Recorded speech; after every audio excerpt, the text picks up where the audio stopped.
What was that? Sorry, I put it up your butt. That went straight up my crack.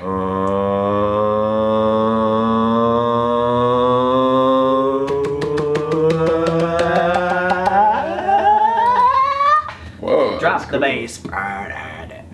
Jake, everybody? Yep. Yo! What's going on, mother? What's going on? What's up, guys? Welcome back to my channel. It's Colby Brock here, and guess what, dude? What? Dude? I just hit 1 million subscribers!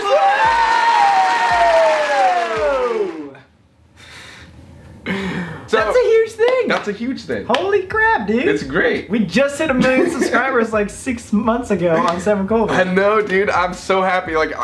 It's awesome, and thank you guys so much. It means the world to me. And I did promise you guys a long time ago that I would release a sex tape at 1 mil, so that is coming soon with my little dwarf friend, Big Nick. So get ready for that, and make sure you stay subscribed and notified just so you can see it. But what we can do... Oh my god, the people next door are gonna be like, oh, what is going on? We can have a little dance party, though. Oh, definitely. So how about we cue that in about 3, 2, 1.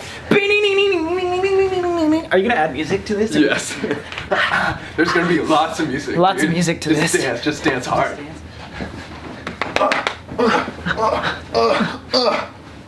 Alright, that's good enough. Again, like I said, there's gonna be a ton of music behind that. Perfect. So it's gonna be like a montage, like a really cool. Yeah, it's gonna be really cool. I'm gonna edit it like super awesome. But enough with the bull crap, right, dude? Like, we're not. Was that bull crap right there? I think that was goddess. I think that was goddess. I think that was some godly dancing. As you guys can see by the title, I am doing the craziest fan experiences stories video because I don't know what to film while on tour. We're on tour. We're on tour. We're in Toronto. Yes, we are in Toronto, Canada, and apparently there's a bomb threat right now at the CN Tower, so hopefully everybody stays safe, including us, because it's right there. If you guys want to come see us anytime in August, you can come see us. Just check it out. Link will be down below. But anyways, let's just jump right into the video. I wrote them down on my notes to make it easier. You sound like Rick and Morty, dude. Really? Yeah. So the first story we have to tell you happened about a year ago, right? I'm sitting in my room, just minding my own business, you know, with my tissues on one side, my lotion on the other, just watching YouTube videos. What type of videos were you watching? Animal Planet. Okay, cool. Anyways, I was sitting there minding my business, and I hear this bloody murder-curdling scream from outside. You know what I'm talking about? No. You don't know this story? What? Where? What? 1600? No, this is a year ago, like right when we moved into our new house. Oh, I do remember that. I run downstairs as fast as I can, and Corey and Aaron are already like down there looking around like, what's going on? Like, you hear that too? And we were like, oh god, we think it came from outside. So we ended up sprinting outside, and there's 2 fans that are waiting outside of our house. Somehow they found our address. Not sure how. It was all of us. Okay. We all posted a video like within the first week of us moving there about our address. Oh my god. And just screaming bloody murder right outside our gate. Yes, were you there? Were you home? I think I remember this story, but I don't remember going outside and looking at them. You might have been gone. I don't know, because I remember it was me, Corey, and Aaron for sure. We ended up running outside. They were there, and they were just like, hey, we didn't know how to get your attention, so we just decided to scream. And we were like, how'd you find our house? Back up a few steps. Wait, how'd you get here? You know, we said hi, we like took pictures, whatever, and then we said, okay, just like don't tell anybody about our place, whatever, it's like a privacy thing, and we sent them on their way and we went inside. But I thought that was one of the craziest fan experiences. 1, because they found our address, and then 2, because they screamed bloody murder to get our attention. They couldn't knock on the door, you know, or whatever. They had to just scream like they were about to get killed. They probably were sitting out there and they were just like, what is the best way to get these people out their house?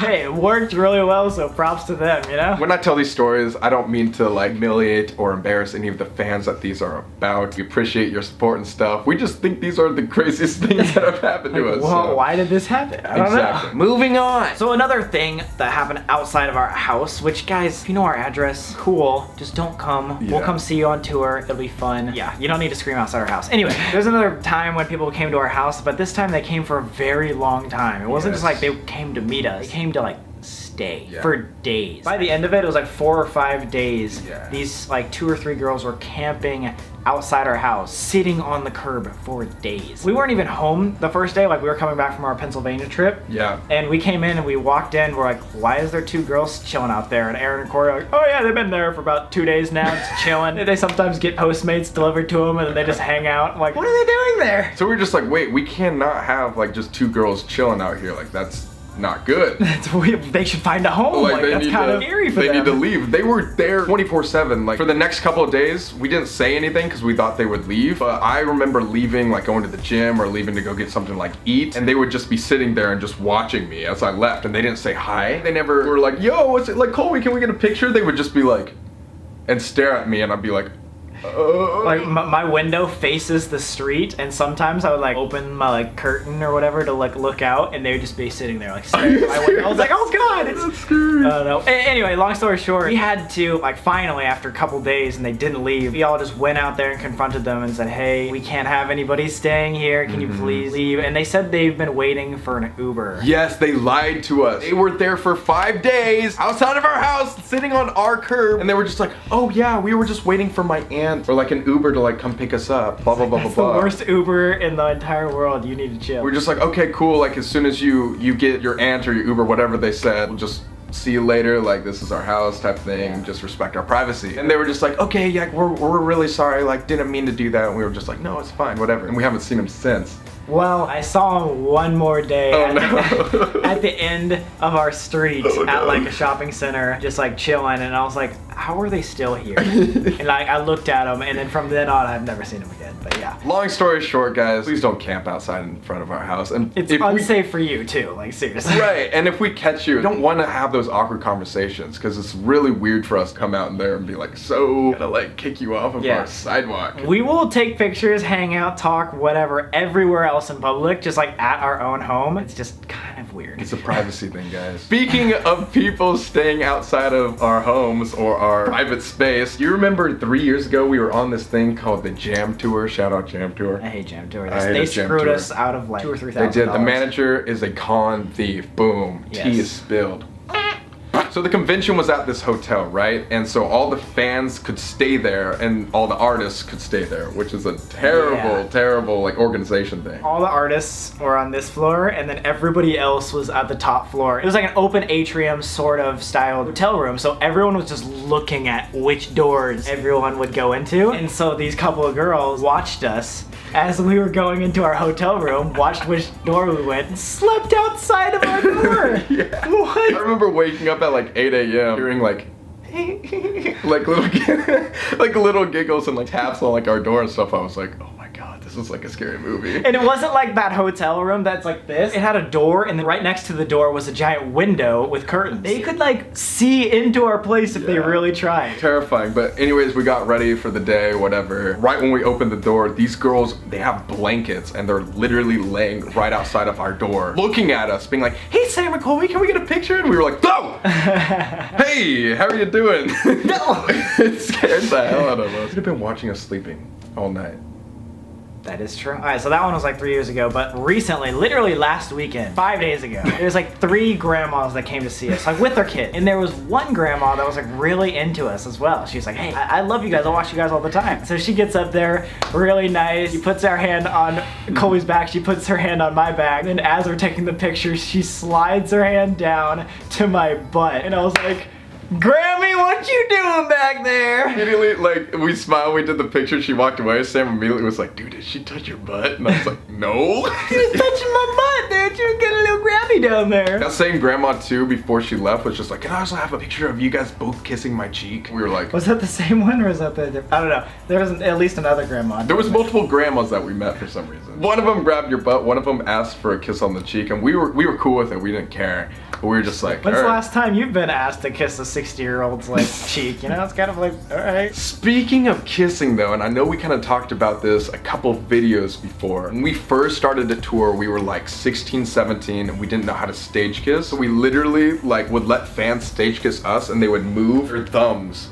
so that we'd actually kiss them. Alright, so you guys don't know what a stage kiss is. Obviously, it's like just like a theater thing to make it look like you're kissing. So you grab someone's face and then put your thumbs on their lip so that you're kissing their thumbs instead of their face. But like you said, they would go like that right before we would go in and kiss them. So we'd actually kiss these fans like when we were 16 or 17. And guys, I know it's very creepy. Very creepy, but at the same time, like, we didn't know, alright? Like, they duped us. They duped us, alright? They did. It was not our fault. And then it's like Grayson and Ethan both looked over and we're like, they're like, no, I'm just kidding, they didn't do that, but they were there. So I have a couple of stories of when I was in LA just doing my business, either going like to Hollywood, just hanging out with friends, or you know, maybe I'm going out to eat somewhere and then I'll Snapchat it. I guess this is normal, it's not a very like insane experience, but I've had like the same people show up everywhere I go. I guess you could say stalkers, but at the same time they are fans, they're very supportive, and I'm not gonna name any names. But they want to meet you like everywhere you go. Right, it's the beach, or if I'm gonna go get food, or like walking down Hollywood and I Snapchat it, it's like the same people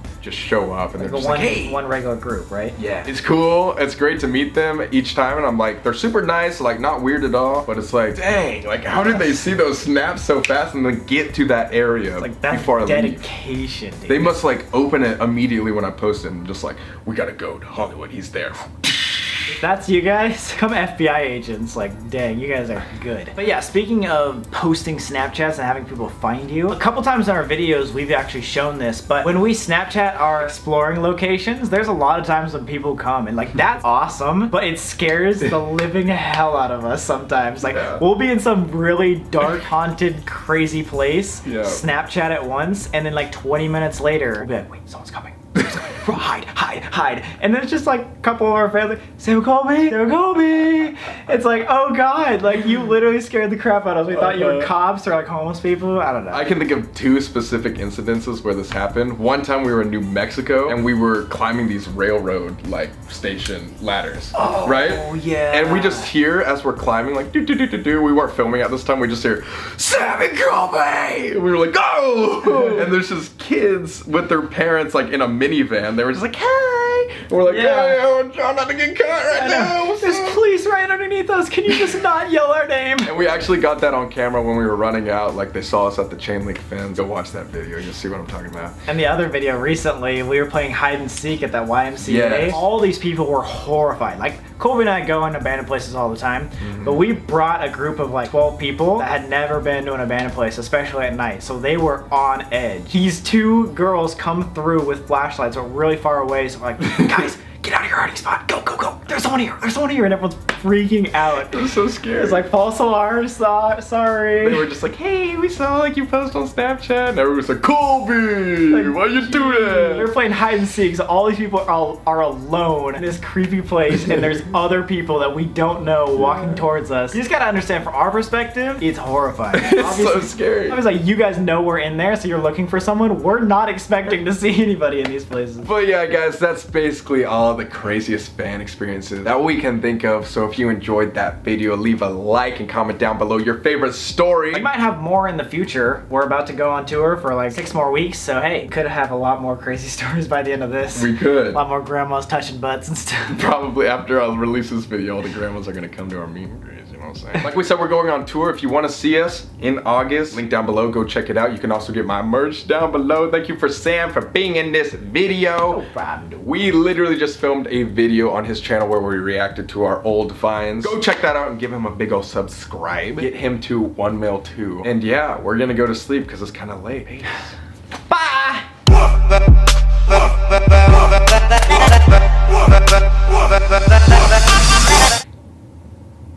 How'd you find our house?